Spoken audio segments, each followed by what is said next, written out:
하나님 말씀 읽겠습니다. 창세기 21장 8절부터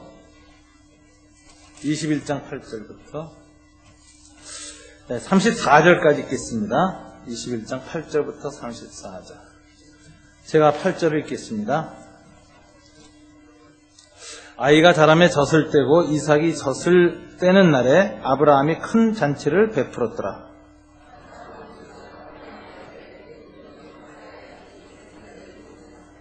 그가 아브라함에게 이르되 이 여종과 그 아들을 내쫓으라.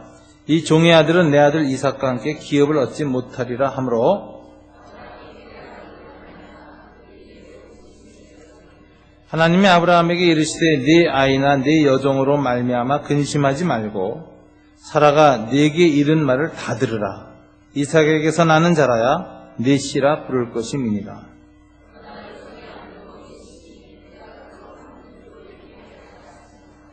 아브라함이 아침에 일찍이 일어나 떡과 물 한 가죽 부대를 가져다가 하갈의 어깨에 메어주고 그 아이를 데리고 가게 하니 하갈이 나가서 브엘세바 광야에서 방황하더니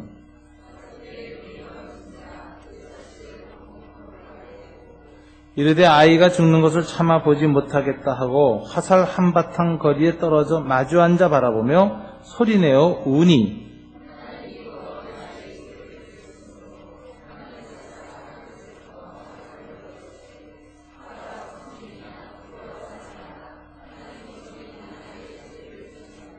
일어나 아이를 일으켜 네 손으로 붙들라. 그가 큰 민족을 이루게 하리라 하시니라.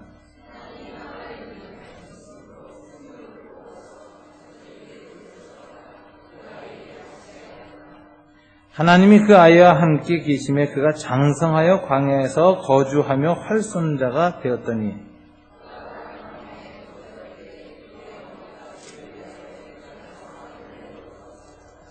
그때 아비멜렉과 그 군대장관 비골이 아브라함에게 말하여 이르되 네가 무슨 일을 하든지 하나님이 너와 함께 계시도다.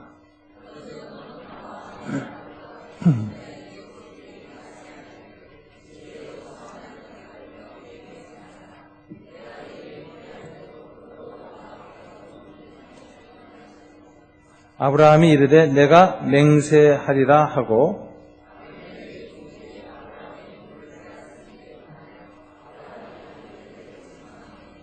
아비멜렉이 이르되 누가 그리하였는지 내가 알지 못하노라. 너도 내게 알리지 아니하였고 나도 듣지 못하였더니 오늘에야 들었노라.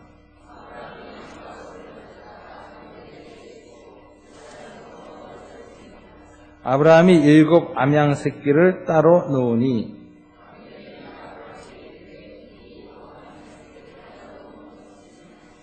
아브라함이 이르되 너는 내 손에서 이 암양새끼 7을 받아 내가 이 우물판 증거를 삼으라 하고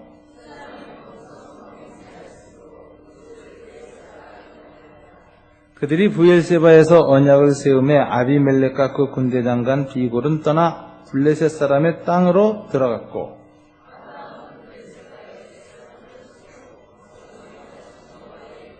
다 함께 그가 블레셋 사람의 땅에서 여러 날을 지냈더라. 아멘. 다시 한번 기도하겠습니다. 하나님 아버지, 주일을 맞이해서 저희가 예배 공동체로 모이게 하셔서 감사합니다.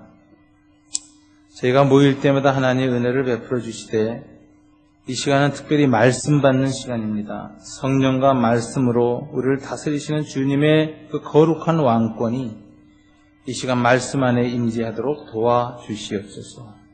말씀을 듣고 순종하고 아멘하는 저희가 되게 축복해 주시옵소서. 예수님 이름으로 기도드립니다. 아멘. 우리는 계속해서 창세기를 읽으면서 아브라함의 신앙 여정을 살펴보고 있습니다. 아브라함의 신앙 여정은 그 나이 75세 때부터 시작했습니다. 갈대아 우르에 있을 때 하나님은 갈대아 우르를 떠나라고 하셨고 가나안 땅으로 이끌어 들이셨습니다. 75세에 시작된 아브라함의 신앙 여정은 그 절정이 어디에서 나타나느냐? 창세기 22장에 모리아산 사건에서 나타납니다. 하나님은 모리아산에서 이삭을 하나님께 번제로 바치라는 명령을 내렸고 아브라함은 이때 하나님 명령에 순종해서 모리아산으로 아브라함과 함께 올라가는 모습을 성경에서 볼 수가 있습니다. 그래서 이 모리아산이 정점이기 때문에 이 아브라함의 생애를 다루신 어느 성서학자의 글에 보면 아브라함의 생애 전체를 뭐라고 표현했느냐, 모리아산으로 가는 길, 이렇게 표현을 했습니다. 정말 갈대아 우르에서 약 40년에 걸쳐서 모리아산으로 가는 긴 과정이야말로 아브라함의 신앙이 자라가고 성숙하고 온전하게 되는 과정이었다라는 것을 알 수가 있습니다. 근데 아브라함만 모리아산으로 가지 않습니다. 우리도 다 모리아산으로 가는 존재입니다. 저와 여러분의 모리아산은 어디일까요?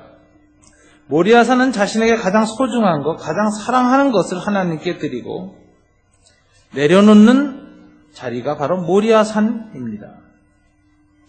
저와 여러분이 가장 소중한 것, 가장 귀한 것을 내려놓아야 할 자리는 어디일까요? 저는 우리가 죽는 그 죽음의 자리가 우리의 생애의 결정적인 마지막 모리아산이라고 생각합니다. 인간은 죽음 앞에서 자신의 평생 동안 쌓아왔던 명예와 가치를 내려놔야 합니다. 재산도 내려놔야 합니다. 사랑했던 아내나 남편, 자녀조차도 다 하나님 앞에서 내려놓아야 합니다. 죽음이야말로 우리 인생의 모리아산이다라고 할 수 있습니다. 우리는 이렇게 죽음이라고 하는 모리아산을 향해서 가는 것이 인생의 여정에 피할 수 없는 길이 되면 그 모리아산에서 최고의 신앙, 최고의 감사, 최고의 예배, 영광을 돌릴 수 있는 그런 복된 삶을 살아야 할 것입니다. 이 모리아산은 아브라함이 이삭을 바친 그 장소인데 나중에 이 장소가 어디로 변하느냐, 역대하 3장 1절에 보면은 3장 11절에 보면 솔로몬 성전을 지을 때 이 모리아산 아브라함이 이삭을 바쳤던 그 자리에다가 성전을 짓습니다. 또 전에 아브라함이 그 모리아산이요, 또 다윗이 여부수의 타작마당에서 제물을 드렸을 때 하늘에서 불이 떨어진 그 자리, 거기가 바로 성전터입니다. 그러면 모리아산은 현재 어디냐? 예루살렘에 있는 성전이 세워진 성전산이 이 모리아산입니다. 이 산에 하나님의 지성소가 있습니다. 이 산에 하나님의 영광이 있습니다. 그래서 우리에게 모리아산, 죽음은 뭐냐? 절망과 좌절과 비통한 자리가 아니라 오히려 영광, 완성, 부활의 은총이 가득 넘치는 자리가 되어야 하는 것입니다. 우리의 삶의 마지막 지성소는 죽음이라는 것을 우린 기억해야 합니다. 원래 이 모리아산으로 나아가는 길의 출발지가 어디냐? 갈대아 우르부터 모리아산으로 나아가는 길이 시작됐죠, 사실은. 그러나 오늘 본문 앞뒤로 보면은 모리아산으로 올라가기 전에 마지막 아브라함이 머물렀던 최후의 자리가 어디냐? 부엘세바라는 걸 알 수가 있습니다.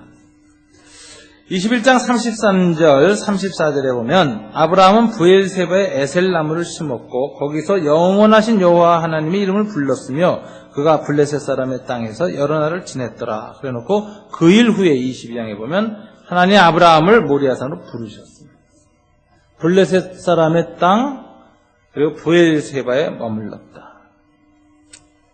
그래서 저는 이 부엘세바야말로 모리아산을 향하여 올라가는 마지막 자리라고 생각합니다. 이 부엘세바가 모리아산으로 올라가기 전에 아브라함에게 무슨 의미를 가진 땅이며 부엘세바에서 아브라함은 무엇을 겪었는가를 우리가 생각해 봐야 합니다. 첫째, 부엘세바에서 아브라함은 이삭이 태어나는 일을 겪습니다. 근데 이 이삭이 탄생하는 놀라운 일을 나이 100세에 겪게 되는데 이때 하나님에 대한 체험이 어떤 체험을 하느냐를 바로 21장 1절에서 볼 수 있습니다. 다시 한번 1절을 읽어볼까요? 여호와께서 말씀하신 대로 사라를 돌보셨고 여호와께서 말씀하신 대로 사라에게 행하셨다. 첫 번째, 돌보셨다라는 단어가 나와요. 부엘세바는 하나님이 사라를 돌보신 자리다.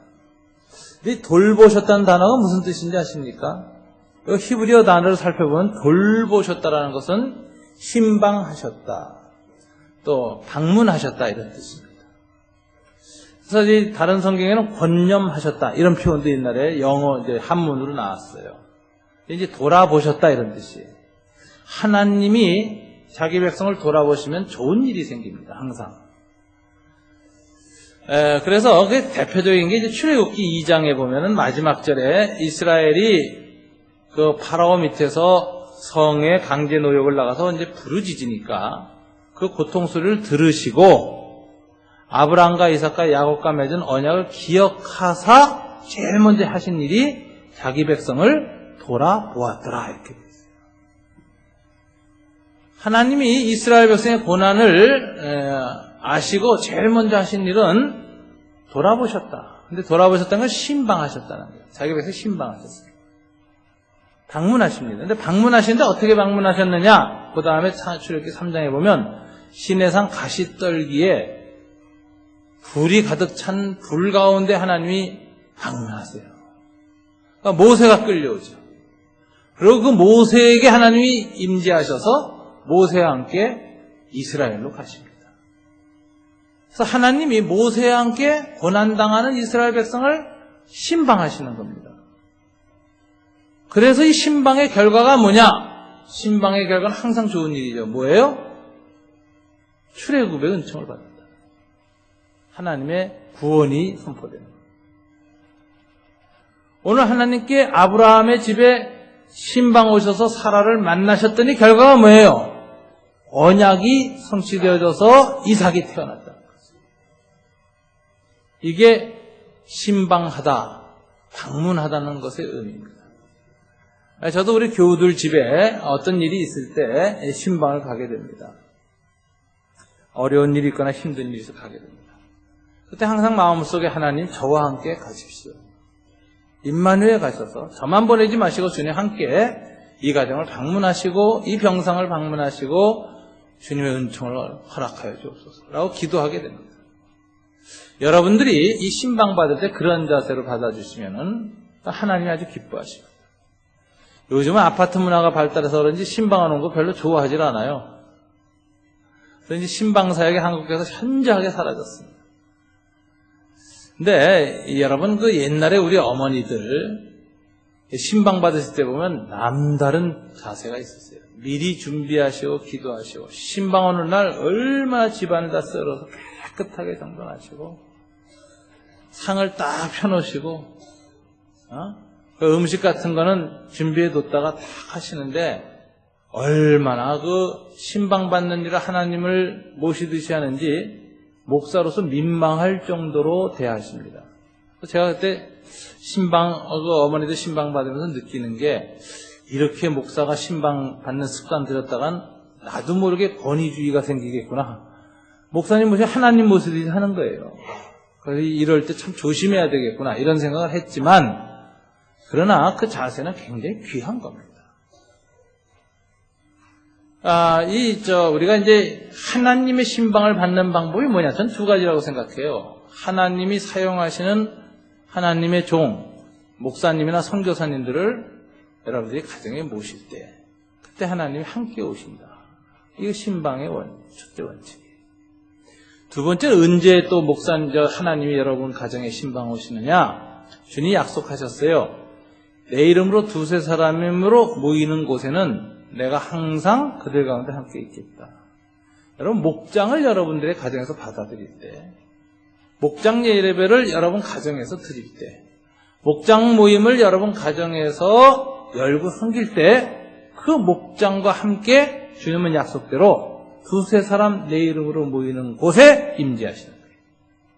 그때 두세 사람이 내 이름으로 모이는 곳 해가지고 장소를 얘기하셨어요. 그러니까 이 주님의 이 예배 공동체가 여러분의 가정에서 딱 모일 때, 목장이 모일 때 그 장소에 임재하겠다. 주님 약속하셨거든요.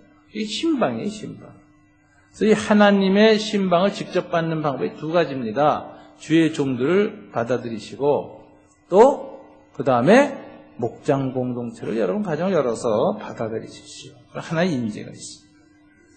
이렇게 하나님의 임재가 임하고 나면 무슨 일이 일어나느냐? 하나님의 약속이 성취돼요. 있을 수 없는 일이 일어났어요. 기적이 일어났어요. 아브라함이 나이 100세가 되었어요. 자식을 낳을 수 없는데 죽은 자를 살리시고 없는 것을 있는 것처럼 부르시는 그 전능하신 하나님이 아브라함과 사라의 이 생명의 기운을 허락하셔서 생식 기능이 부활하면서 애가 태어났어요. 이 이적이죠. 이 하나님의 약속이 실현되어진 놀라운 은총을 체험하니까 아브라함이 어떻게 반응했습니까? 바로 8절에 나와 있죠. 다 같이 읽어볼까요? 아이가 자라매 젖을 떼고 이삭이 젖을 떼는 날에 아브라함이 큰 잔치를 베풀었더라. 아브라함은 하나님의 은혜를 체험하고 신방의 은총을 누리고 나니까 너무 기뻐서 주변에 안 믿는 사람들을 다 자기 집으로 불러 모아가지고 식사를 대접하면서 자기에게 일어난 일을 간증했어요. 내가 믿는 하나님이 내게 이런 일을 행하셨다. 그러니까 그 주변에 하나님 안 믿는 사람들이 다 와서 보고, 이야, 저 아브라함의 하나님은 정말 대단하구나. 나의 100세의 아이를 주시는 그런 하나님이시구나. 약속을 받았다 그래서 우리가 웃었는데 진짜 그 약속이 실현되는 거야. 그 많은 사람에게 하나님의 임재를 드러내고 신앙을 고백하면서 기쁨의 큰 잔치를 열었습니다.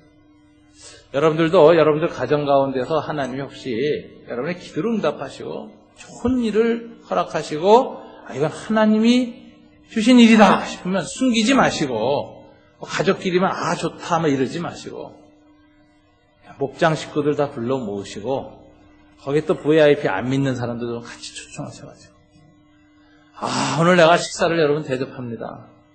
근데 제가 너무 마음이 기쁩니다. 왜요? 하나님이 내게 이런 일을 행하셨기 때문입니다. 이렇게 기도가 응답받았고 이렇게 하나님 살아계시는 증거를 드러냈습니다. 너무 감사합니다. 그러면서 여러분들이 식사교제를 하고 할 때 이게 하나님의 신방을 받은 자의 반응입니다. 하나님은 아브라함의 집에 신방 오셨고 아브라함은 잔치를 베풀었더라. 그래서 이 부엘세바는 하나님의 은혜로운 신방을 받은 장소로 아브라함에게 기록되어지고 있습니다.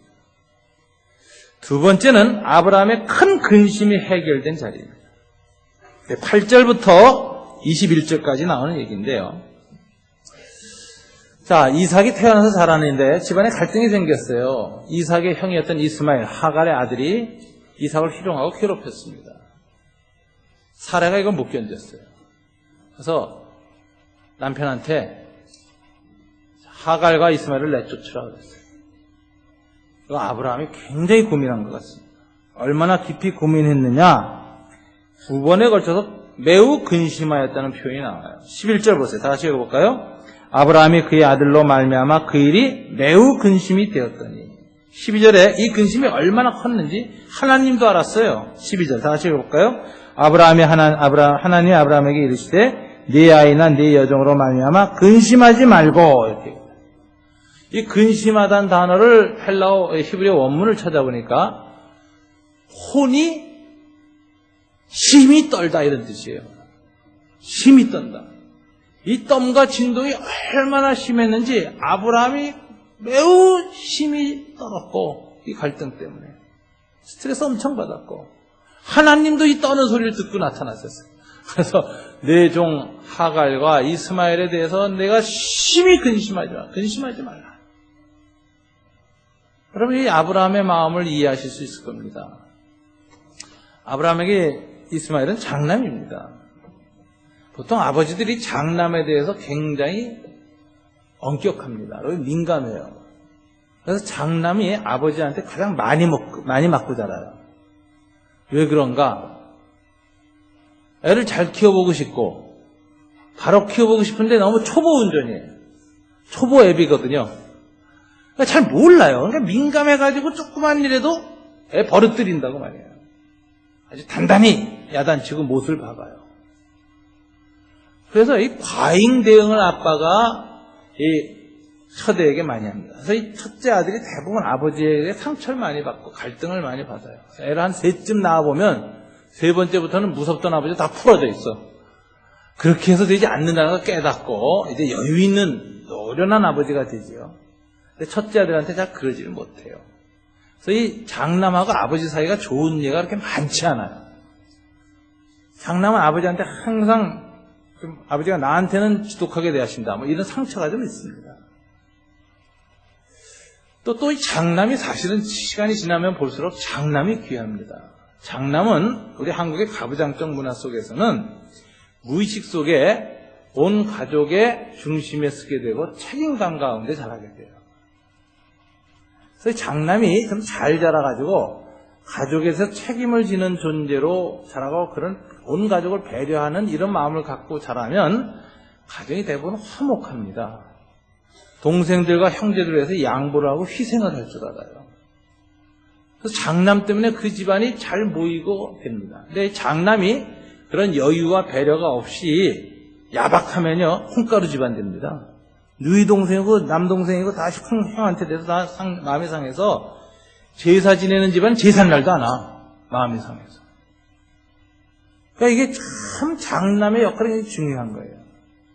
그래서 장남이 마음을 넉넉하게 믿고 장남 의식을 가지고 아버지를 대신하고 어머니를 대신해서 온 가족을 돌보는 역할을 해야 되는데 이 장남의 아내가 된 여자가 고생하는 겁니다.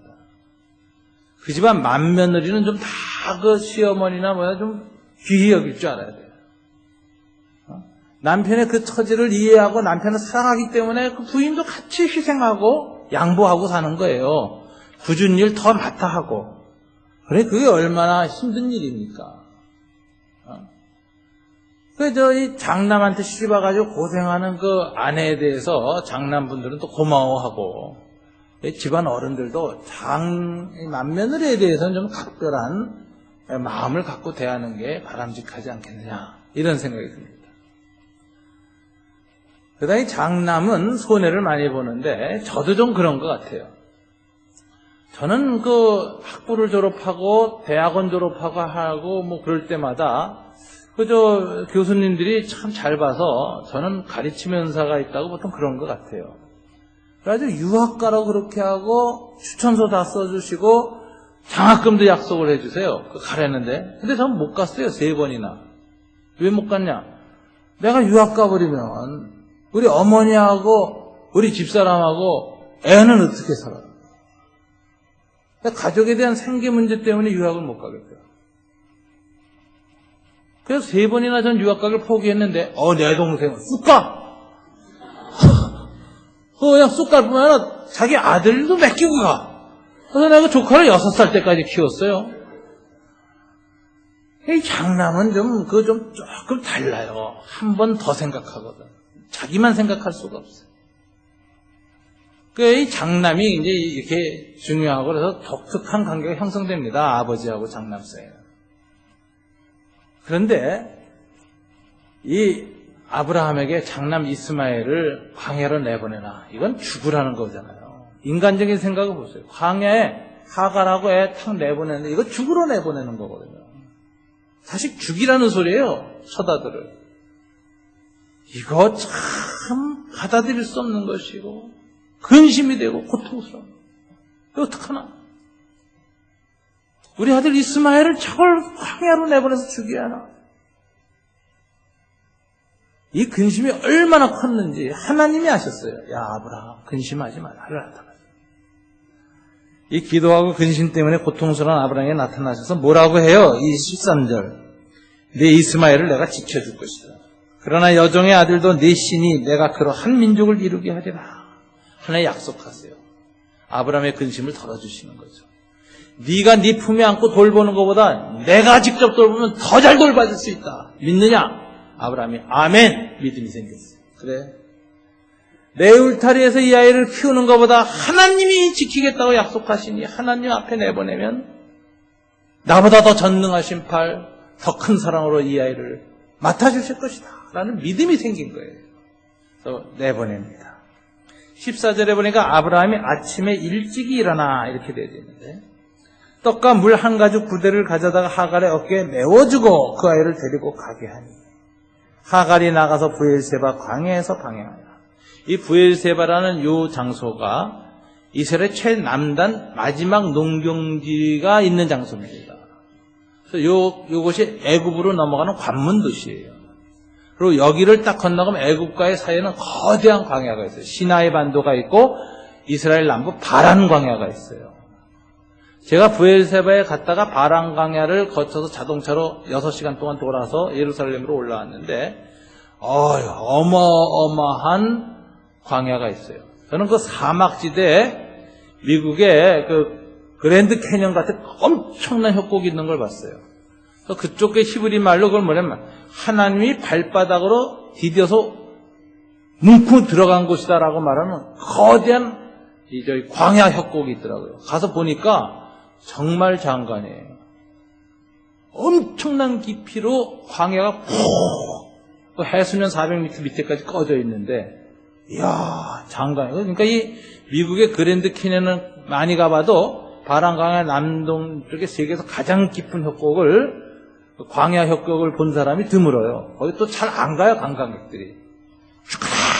그 태양빛에 달려서 가가지고 겨우 그거 하나 딱 보는 거거든. 아무것도 없어요. 근데 저는 거기 가서 보고 또 그 광야에서 내려서 차로 몰고 그 그냥 수직처럼 내려오는 그 도로를 다 내려가가지고 사해로 내려가가지고 사해 따라서 예루살렘으로 올라갔으니까 아주 광야를 독특하게 체험했는데 그 풍경이 대장관입니다. 아주 인상에 깊이 남는 장소예요. 근데 그 부엘세바에서 바로 이 바란 광야로 그 험한 광야로 자기 첩한테 떡 한 덩어리 하고 가죽 부대에 물 하나 줘서 어깨가 턱 메어주고 가 그랬단 말이에요. 이게 기가 막힌 일이죠. 이게 기가 막힌 일입니다. 이게 굉장히 비정한 일입니다. 아니 아브라함은 지가 믿음이 생겨서 믿음으로 보낸다고 치고 하갈 입장에서 보면 이거 천하의 이런 잔인한 일을 당하는 거죠. 그래 하갈이 어떤 마음으로 갔겠습니까? 애 데리고 바란 광야로 떡 한 덩이 물 한 부대 들고 나아갈 때 이젠 죽는구나. 앞이 캄캄했을 거예요. 사라져가는 이스마엘과 하란을 바라보면서 아브라함 마음도 너무너무 고통스러웠을 거예요. 이게 아주 큰 아픔이 있는 것인데 아브라함이 어떻게 이 일을 할 수 있었을까요? 생각을 해보세요. 하나님의 약속이 없었으면 이건 못 보내는 거예요. 이런 일이 우리나라 구한말에 많았어요. 옛날 이 어른들이 첩을 많이 건너렸습니다. 저희 할아버지 때에는 첩이 아주 흔했어요. 집집마다. 그랬는데 구한말에 예수 믿는 신앙이 들어와서 야소교가 들어와서 예수를 믿었는데 믿고 나서 보니까 그 전에 예수 믿기 전에 첩을 들인 게 큰 죄야. 성경에 보니까 일부이죠.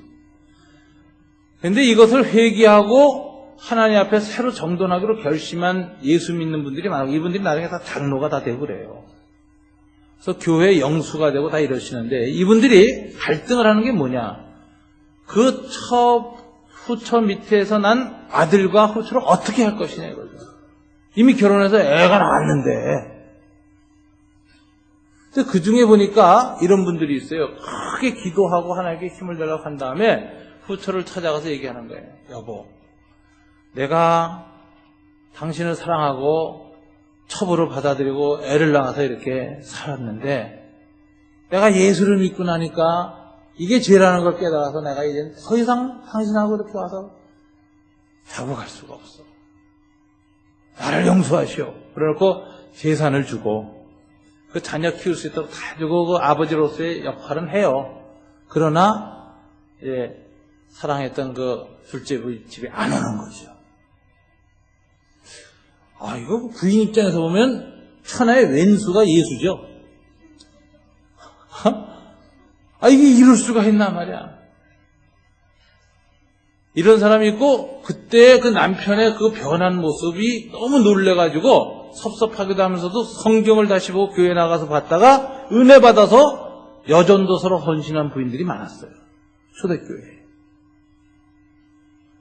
이게 하나님의 뜻이구나 이렇게 하죠. 많았는데 저는 제가 지금이라도 그런 일을 겪는다면 내가 잘 모르겠어요. 나 어떻게 할지. 이거 보통 일이 아니죠. 인간적으로 너무 비정한 일이고. 근데 아브라함이 그걸 해냅니다. 난 그 아브라함이 어떻게 해냈을까 생각해보면 하나님의 약속에 대한 믿음이 그걸 해낸 게 아닐까. 이삭이 태어나는 걸 보면서 야, 하나님은 75세에 한 그 약속을 25년 후에 완전히 절망적인 상황 속에서 다시 이적처럼 일으키시는 그 하나님이시라면, 이 하나님이 내 아들 이삭을 광야에 내보내도 살리겠다고 약속하셨다면 나는 믿을 수 있어. 그 믿음 때문에 인간적인 것을 넘어갑니다. 휴머니즘의 한계를 넘어갈 수 있는 이런 초월적인 은혜가 임하는 거예요. 그래서 난 아브라함이 아멘 하고 자기 하갈과 이스마엘을 광야로 떠나보냈다, 이런 생각이 들어요. 하갈은 가서 광야로 얼마 가다 보니까 물이 다 떨어지고 아들이 말라 죽어가요. 그러니까 감목나무 숲을 그늘에다 애를 딱 앉혀놓고 화살 하나 날아갈 만한 거리만큼 떨어져서 죽어가는 감목나무 밑에 있는 자기 자식을 보고서 너무 비통해서 광야에서 통곡하고 웁니다. 근데 그때 약속하신 대로 하나님의 사자가 하늘에서 나타나죠. 하갈아, 신음하고 부르짖는 저 아이의 비명소리를 하나님이 들으셨느니라. 너는 일어나 그 애를 잡아 일으켜라. 그 아이가 힘을 얻고 강대한 사람이 될 것이다. 사막에서 결코 멸망하지 않고 사막에서도 죽지 않는 아주 강인한 사람으로 내가 그를 새롭게 축복할 것이다. 하갈이 힘을 얻었습니다. 성경에 보면 하나님은 항상 약자의 비명소리에 민감하신 분이에요. 아벨의 핏소리를 들으시고 응답하신 하나님, 소돔과 고모라에서 약한 자, 가난한 자들의 고통소리를 들으시고 소돔과 고모라에 내려오신 하나님, 오늘은 하갈과 이스마엘의 이 슬픈 상황을 들으시고 임재하셔서 이스마엘을 축복하시니까 이스마엘이 이날부터 일어나서 강건해졌는데 사막에서 죽지 않는 강인한 민족이 됐어요. 그래서 오늘날 중동 아랍 사람들의 조상이 된 겁니다. 그 사막에서 몇천 년을 살아도 민족이 멸망당하지 않고 살아남는 민족이 된 거예요. 세계에서 가장 강인한 생존력을 가진 민족이 이 아랍 사람들. 하나님의 축복으로 이스마엘이 그런 민족의 조상이 됐어요. 그리고 하갈에게는 눈을 밝혀주셔서 탁 샘물을 보게 했는데 샘이 터져 나와서 물을 얻게 되었는데, 이 하나님의 은총이 있어가지고 이스마엘이 이 족속들 아랍 사람들은 사막에서 물 찾는데 귀신이에요. 그래가지고 사막에서도 그 물을 먹고 마시고 할 수 있는 그런 아주 독특한 생존 능력을 은총으로 받은 민족이 나왔어요. 그리고 그 우물이 소위 부엘세바예요. 저는 이 부엘세바를 가만히 묵상하면서 무슨 생각이 드느냐. 이 부엘세바는 건 무엇이냐. 모리아산으로 가는 예비 훈련 장소였다. 그는 이삭을 바치기 전에 누구부터 바쳤어요? 이스마엘부터 바쳤다. 이스마엘을 바쳐서 하나님의 약속에 대한 믿음을 가지고 바쳤더니 광야에서도 죽지 않고 강인한 민족이 되었고 하나님의 은총으로 살아났어요. 이 체험이 아브라함으로 하여금 그 다음에 다시 둘째 아들 이삭을 번제로 이번엔 바쳐라 했는데도 아브라함이 괴로워하고 고통하고 흔들리지 않고 3일 길을 침묵 속에서 예루살렘 모리아산으로 올라가는 모습을 볼 수 있죠. 이게 굉장히 무서운 겁니다.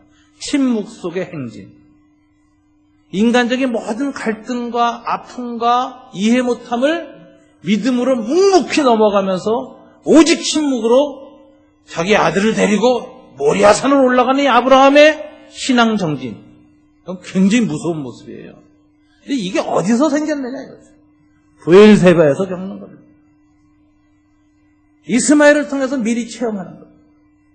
하나님의 약속과 말씀에만 의지하면 광야에서도 하나님은 살린다. 이 체험이 있었기 때문에 아브라함은 모리아산으로 갈 수 있었다. 부엘세바는 은총의 자리입니다. 자기의 가장 귀한 것, 집착하는 것, 포기 못하는 것을 내려놓는 연습을 한 것입니다. 그 내려놓고 비워놓았을 때 그 빈 장소에 하나님의 인재가 임했고 하나님의 축복이 임한다는 걸 경험한 장소 부엘세바입니다. 저와 여러분도 이 브엘세바를 체험하게 되시기를 바랍니다. 이 브엘세바에서 마지막으로 일어난 일이 뭐냐? 하나님께 예배를 드립니다. 22절부터 31절까지 보면은, 특별히 30절에 보면 브엘세바에서 에셀나무를 심고 거기서 영원하신 여호와의 이름을 불렀다 이렇게 돼요. 이 브엘세바로 나아가는 중에 하나님의 약속이 다시 실현되어지는데 놀라운 일을 겪습니다. 22절에 보면 그때 아비멜렉과 그 군대 장관 비골이 아브라함에게 말하여 이르되 네가 무슨 일을 하든지 하나님이 너와 함께 계시도다. 그런즉 너는 나와 내 아들과 내 손자에게 거짓되이 행하지 아니하기를 이제 여기서 하나님을 가리켜 내게 맹세하라. 내가 네게 후대한 대로 너도 나와 내가 머무는 이 땅에서 행할 것입니다. 이 아비멜렉이라는 사람이 나오는데 이게 여러 번 나와요. 아버지 때도 나오고 이삭 때도 나와요. 아비멜렉 이렇게 자주 나오냐 그러는데 이게 아비멜렉이 개인의 고유명사가 아닙니다. 이문식이 아니에요. 아비멜렉은 파라오라는 말하고 똑같이 애굽의 최고 통치자 왕을 파라오라고 부르고 블레셋 족속의 최고 통치자 왕을 아비멜렉이라고 불러요. 멜렉이라는 단어가 왕이라는 뜻이거든요. 아비멜렉. 그러니까 이게 이제 고유명사가 아니라는 걸 알면은 아비멜렉이 여러 번 나와도 이상하지 않죠. 블레셋의 또 다른 왕이구나 이렇게 보면 됩니다. 근데 군대장관 비골이라는 총사령관을 이끌고 나와서 아브라함에게 뭐라고 말해? 이렇게 말해. 야, 내가 가만히 보니까 너는 무슨 일을 하든지 하나님이 너와 함께 계시다. 감동받은 거예요. 아브라함을 보면 저건 하나님이 함께하는 사람만에게 일어나는 특징이 나타난다는 거예요. 100세에 애를 낳지 않나. 애를 광야로 내보내는데 죽지 않고 살아서 아주 광야에서 강인한 민족을 형성하게 되질 않나. 이야, 이거 참 보통 일이 아니다. 그래가지고 무슨 생각이 들냐면 저 사람하고 이 축복을 받기 위한 협상을 맺어야 되겠다. 저 사람은 복의 근원이다. 저 사람하고 관계를 맺으면 그 축복이 내게 온다. 이런 믿음이 생겨서 와서 너하고 나하고 언약, 북과 언약을 맺자 그러는. 너하고 나하고는 원수가 되지 말고 적이 되지 말자. 이건 하나님의 약속이 실현되는 겁니다. 너를 축복하는 자를 축복하고 너를 저주하는 자를 저주하리라. 아비멜렉이 그걸 안 거예요. 저 사람 복동이다. 아브라함. 복의 근원이다. 저 사람과 관계를 맺으면 내가 복을 받는다가 아는 거예요. 와서 이렇게 언약을 맺으니 아브라함이 얼마나 감격했겠습니까? 환난과 고난과 아픔과 근심을 하나님이 축복의 근원으로 바꾸셔서 세상의 강자들이 자기를 무시하거나 멸시하지 않고 오히려 존귀히 여기고 당신의 그 복을 나도 누리길 원합니다. 협상을 요구하는 이런 인물로 하나님이 붙잡아 주시니 얼마나 귀합니까? 하나님이 하나님의 사람을 축복하시면 돈이 없어도 무슨 다른 재능이 없어도 하나님이 높이시면 온 세계의 모든 사람이 그 사람을 높이는 겁니다. 이번에 WTO의 총재로 오바마 대통령이 김용이라는 분을 세웠습니다. 근데 이분은 옛날부터 유명했죠. 제3세계 가난한 나라에 의사로 가가지고 봉사 무지무지하게 많이 한 거예요. 그래서 세계 그 WHO나 이런 그 국제보건기구 이런 데에서 아주 존경받은 인물이에요. 그러다 이분이 몇 년 전에, 한 5년 전인가 6년 전에, 그 유명한 미국의 그 아이비리그에서도 아주 유명한 명문 학교의 총장으로 이사회에서 청빙했어요. 그때 한번 크게 센세이션이 됐습니다. 이 사람은 도대체 의사일 뿐이고 학교 운영을 한 번도 해본 적 없고 교수 노릇 해본 적이 없는데 어떻게 미국의 유명한 명문의 아이비리그에서도 아주 탑 명문이거든요. 거기에 총장으로 모실 수 있는가 다 놀라고 주목하기 사이 누군가 봤어요. 이번에 오바마 대통령이 세계 금융질서의 수장으로 임명하는데 뭐라고 해요? 지금 국제금융질서가 가난한 나라, 힘없는 나라들이 너무 고통을 당한다. 그래서 강대국이나 이런 사람들이 이익만 염두에 두거나 미국의 이익을 위해서 WTO가 움직이면 안 되고 약자들을 보호할 수 있는 그런 사람이 세계 국제금융질서를 새로 만들어야 되는데 여기에 가장 적합한 인물 누구냐? 금융에 대해서 조금도 모르지만 제3세계의 아픔과 현실을 자기 몸처럼 여기고 살아가는 이 김용이라는 사람, 이 사람이 이번에 WTO 총재다 이러고선 지명을 했는데 미국의 주요 일간지가 다 찬성을 한 거예요. 제가 가만히 보니까 아브라함 같은 사람이다. 그냥 돈이 있습니까? 뭐가 있어요? 학식이 있습니까? 경제 전문가도 아니에요. 그러나 하나님 의지하고 인생 여정에서 하나님이 함께 하시니까 주변 사람이 다 볼 때는 저 사람은 하나님의 축복이 있는 사람. 그 사람에게 손을 대면 그 축복이 내게 온다고 생각해서 와서 기꺼이 악수를 청하고 함께 있기를 기뻐하는 복 있는 사람이 된 겁니다. 이게 하나님의 약속의 실현이죠. 너는 복의 근원이 됐죠. 제가 신방 가면 가장 많이 부르는 찬송이 1장입니다. 복의 근원 강림하사. 제 소원이에요. 이 집안에 축복의 근원 되신 주님이 임재하여 주십시오.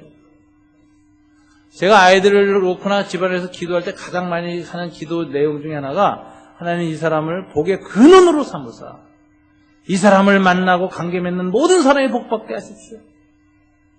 제가 그 기도를 해요. 우리 아이들 여기서 봉헌 태어나 첫 봉헌 기도할 때 제가 꼭 기도하는 게 이 아이를 복의 근원으로 삼아 주십시오. 이렇게 기도하죠.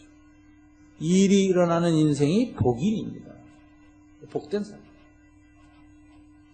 이런 사람은 주변에 만나는 사람들이 다 그 사람을 존귀히 여깁니다. 아브라함이 이걸 브엘세바에서 겪었습니다. 그러면서 그가 33절에 보면 어떻게 합니까? 이 브엘세바에서 언약을 행하고 나서 거기서 영원하신 여호와 이름을 불렀다. 여기 영원하신 엘yor람이라는 이 단어는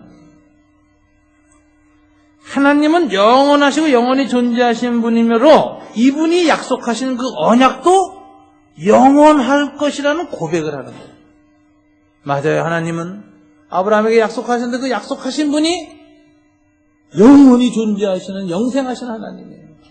근데 이 약속은 영원히 내게 유효하고 내게 이루어지고 내가 죽은 후에도 성취된다.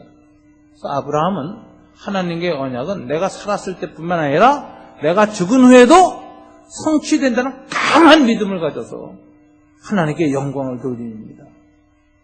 이게 영존하시는 하나님, 영원하신 여호와 이름을 불렀다라는 뜻입니다. 죽음이라고 하는 인간의 한계를 넘어서서 하나님의 영원성을 깊이 인식하고 의뢰하고 예배드린 것이 브엘세바였습니다. 저는 우리 인생의 삶 중에 여러분들이 어느 순간에는 모리아산으로 올라갈 것입니다. 그 모리아산은 여러 가지 형태로 찾아오지만 최후에는 죽음으로 찾아옵니다.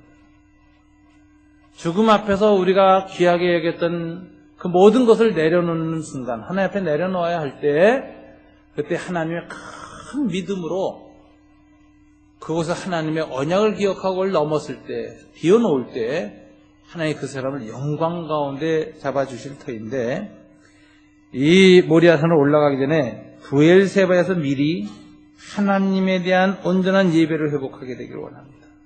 하나님이 여러분을 신방 오시고 여러분들의 큰 근심과 문제를 해결하시고 여러분을 세상 사람들이 바라볼 때 하나님 임재하시는 복된 사람이라고 인정받고 존귀하게 하시고 그리고 여러분들이 내게 은혜를 베푸신 이 하나님은 영원하신 하나님이라고 영원한 하나님의 약속을 찬양하면서 예배드리는 그 자리가 브엘세바입니다. 저는 우리의 모리아산, 그건 예수님의 갈보리산입니다. 예루살렘에서 예수님 갈보리산에서 죽으셨는데 모리아산에서 죽으신 거예요. 고난주간은 모리아산을 올라가는 주간입니다. 근데 우리가 다음 주에 이제 고난주간이 시작되어야 되는데 고난주간 시작되기 전에 한 주일을 우리가 새벽 기도회를 합니다. 그래서 내일 월요일부터 금요일까지 새벽 기도회를 제가 5일간 인도하는데 이 새벽 기도회를 내가 뭐라고 이름을 붙일까 하는데 설교 준비하면서 내가 깨달은 게 있어요. 브엘세바 새벽 기도다. 모리아산으로 가기 전에 이 한 주간의 새벽 기도를 하면서 브엘세바의 은혜를 받아야 됩니다. 큰 근심과 고통이 있는 사람이 문제가 해결되어져 하나님이 임재하시고 신방하시고 그리고 하나님의 축복이 일어나서 세상에 많은 영향력 가진 사람들이 여러분을 인정하고 여러분과 함께 하기를 원하고 선대하는 이런 은총을 누리고 언약의 하나님에게 영원하신 그 약속을 의지하면서 바라보는 새벽 시간을 가지실 때 여러분과 저는 모리아산에 올라갈 수 있는 것입니다. 브엘세바는 모리아산을 올라가기 전에 마지막 정착지, 15년 동안 브엘세바에 머물면서 모리아산을 올라가기 전에 아브라함의 신앙이 다듬어지고 훈련받은 것입니다. 이 은총이 여러분들의 삶 가운데 넘치시기를 주님 이름으로 축원합니다. 기도하겠습니다.